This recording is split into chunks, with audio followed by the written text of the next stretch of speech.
Hello বন্ধুগণ, তোমরা কেমন আছো? আশা করি ভালো আছো। আমিও ভালো আছি। আজকে বানাবো কেক। তো সব কিছু জোগাড় করে নিয়েছি। তো এখন ডিম দুটো দেবো আমি। দুটো ডিম নিয়ে নিয়েছি। তো কেকটা বানাবো চুলায়। একদম সাধারণ উপকরণ, মানে কিছুই লাগবে না। তো দুটো ডিম নিয়েছি আর নিব চিনি। কেক এখন সবাই বানাতে পারে, তারপরও এক একজনেরটা এক এক রকম হয় আর কি। তো এখানে আমি দিয়ে দিব চিনি, তারপর ভালোভাবে ফেটে নেব। তো আমি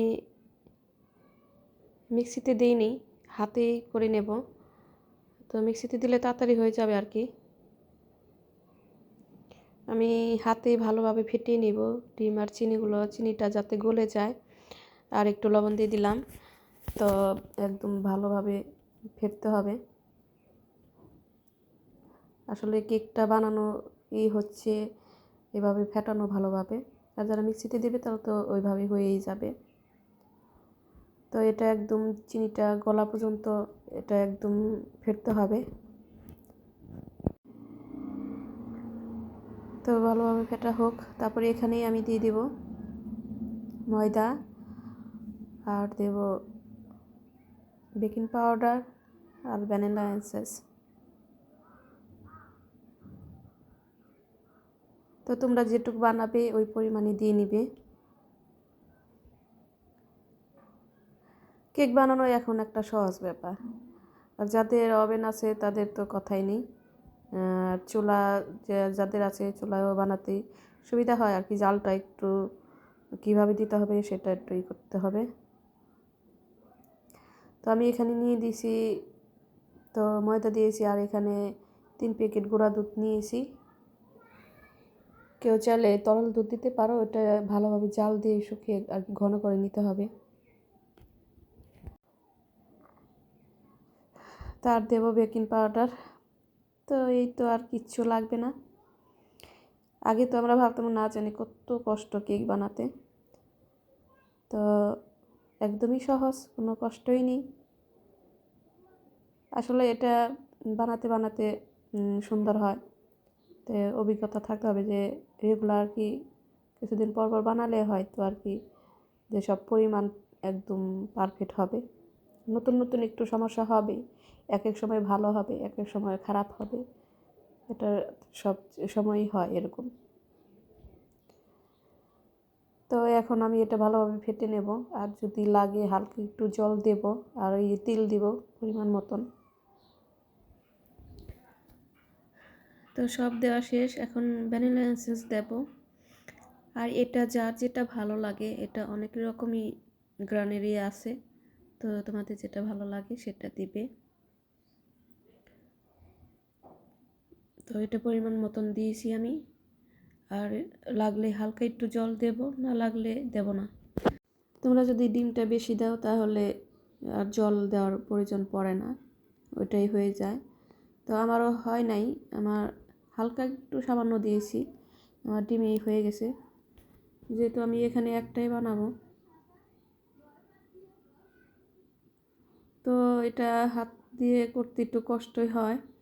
তো মিক্সিতে করলেই ভালো হয়। তো আমি ভালোভাবে একদম করে নিয়েছি, ফেটিয়ে নিয়েছি। তো এই যে ঘনত্বটা এরকম হয়েছে।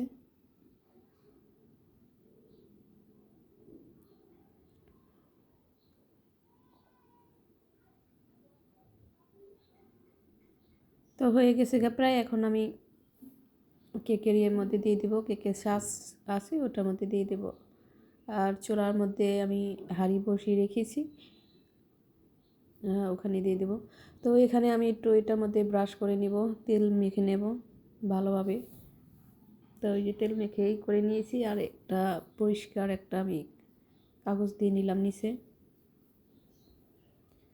তো কাগজের মধ্যে তেল করে নিয়েছি, এখন ঢেলে দেব।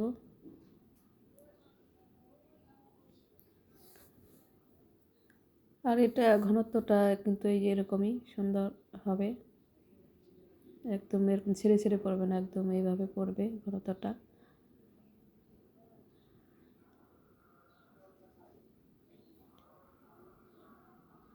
তো একদমই সহজ। তো দোকান থেকে কি দরকার কিনে এনে খাওয়া, দোকানে যে দাম নেয়। তো আমরা এখানে যদি মানে দেখা যায় 50 টাকা খরচ করলেই কেকটা হয়ে যায়, আর এই দোকানে এরকম বড় কেক তো অনেক দাম।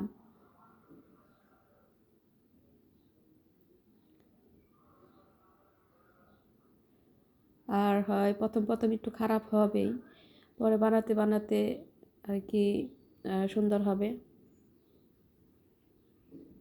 তো এইভাবে ঝাঁকিয়ে নিতেছি যাতে ভিতরে কোনো না থাকে।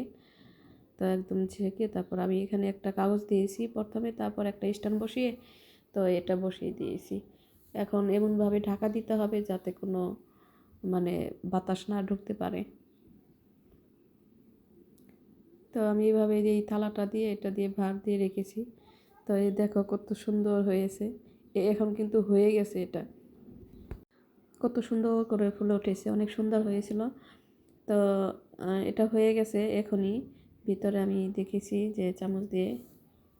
তো আর কালার আনার জন্য আর একটু চুলায় রাখবো, কালারটা আনার জন্য। তো কত সুন্দর ফুলে উঠেছে। এখন আমি এটা কেউ আবার কাঠির সাহায্যে দেখতে পারো। তো একদম হয়ে গেছে গা, কিন্তু ভিতরে কোনো কিছুই নেই, যে উঠে এসেছে। আর ভিতরে যদি কাঁচা থাকতো তাহলে চামচটা একটু লেগে লেগে থাকতো। তো হয়ে গেছে, এখন আমি একটু কালারের জন্য রেখে দেব। তার যারা একটু কালার ব্যবহার করে আছে, কালার ফুডগুলো আছে ওগুলো দেয়।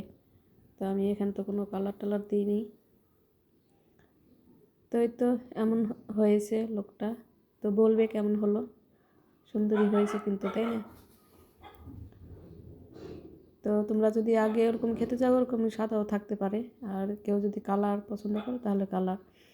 আর উপর দিয়ে একটু চিনি আর জল মিশিয়ে একটু ব্রাশ করে দিলে কেকটা নরম থাকবে। এটা কিন্তু খেতে পরেই ভালো লাগবে, সাথে সাথে আমরা সাথে সাথে খেয়ে ফেলেছিলাম। আর আমি চিনি ব্রাশটা করতে ভুলে গিয়েছিলাম। তো তোমরা এটার ভিতরে চিনি জলটা দিয়ে ব্রাশ করে রেখে দিবে, তারপর ঠান্ডা হলে পরে খাবে। এটা দেখা যায় যে আজকে রাত্রে বানাইলে পরের দিন খেলে কিন্তু এটার স্বাদটা বেশি বাড়ে সাথে সাথে খাওয়ার থেকে। তো যদি ভালো লাগে ভিডিওটা তাহলে অবশ্যই আমার চ্যানেলটা সাবস্ক্রাইব করবে আর একটা লাইক কমেন্ট করে দিবে। আর অবশ্যই এভাবে বানিয়ে খেয়ে দেখো, খুবই ভালো লাগবে। বাজার থেকে কিনে আর খাওয়ার প্রয়োজন হবে না। আর এটার ভিতরে অনেক কিছুই দিতে পারো, মুরব্বা, তারপরে যা যা আর কি কেকে দেয় ওগুলো দিতে পারো। তো আমি নেক্সটে আবার ভালোভাবে দেখাবো, সব কিছু দিয়ে বানাবো। তো তোমরা ভালো থেকো আর সুস্থ থেকো এবং আমার সাথে থেকো, আমি যেন আরও ভালো ভালো ভিডিও তোমাদের দিতে পারি।